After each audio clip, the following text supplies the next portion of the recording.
آپ سکرین پر نہ کچھ ویڈیوز دیکھ رہے ہو گے آپ. یہ ویڈیوز ایسی ہیں کہ جب میں نے اس کو دیکھا تو مجھے یقین مانے میں دنگ رہ گیا. ہوا کیا کہ سٹیج پر ساری خواتین بیٹھی ہوئی ہیں اور آپ تصویر میں دیکھ بھی رہے ہوگے کہ ساری کی ساری خواتین نے اتنے ٹائٹ لباس پہنے ہوئے ہیں، جسم کی بناوٹ سب کچھ نظر آ رہی ہے، ننگے ہونے میں کوئی فرق نہیں ہے، اس قدر انہوں نے بناوٹ والے کپڑے پہنے ہوئے ہیں.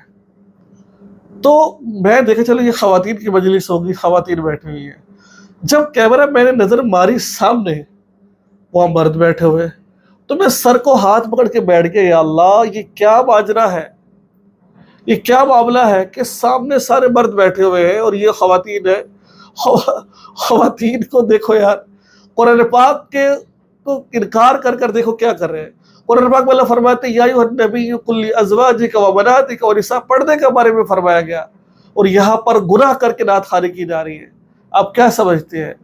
ہاں اللہ جس کو معاف کر دے معاف کر دیتا ہے، لیکن کیا سمجھتے ہیں آپ کہ ثواب کما رہے ہیں؟ یہ الٹا گناہ کما رہے ہیں، بے پردگی ہو رہی ہے اور پتہ نہیں کیا کیا کچھ ہو رہا ہے. میں یہی کہہ سکتا ہوں آپ سے، اللہ تعالیٰ ان لوگوں کو ہدایت عطا فرمائے.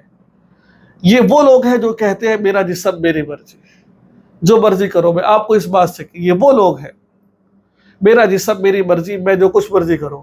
ٹھیک ہے، تمہارا جسم تمہاری مرضی ہے.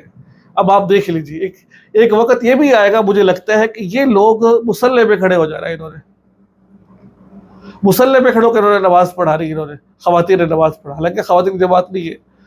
تو یہ صورتحال ہمارے اسلام میں چل رہی ہے. اسلام کو مذاق بنا کے رکھ دیا لوگوں نے یار. جس کا دل چاہ رہا ہوتا ہے وہ آ کے چودھری بن جاتا ہے. اللہ تعالیٰ ان لوگوں کو ہدایت عطا فرمائے. دعا میں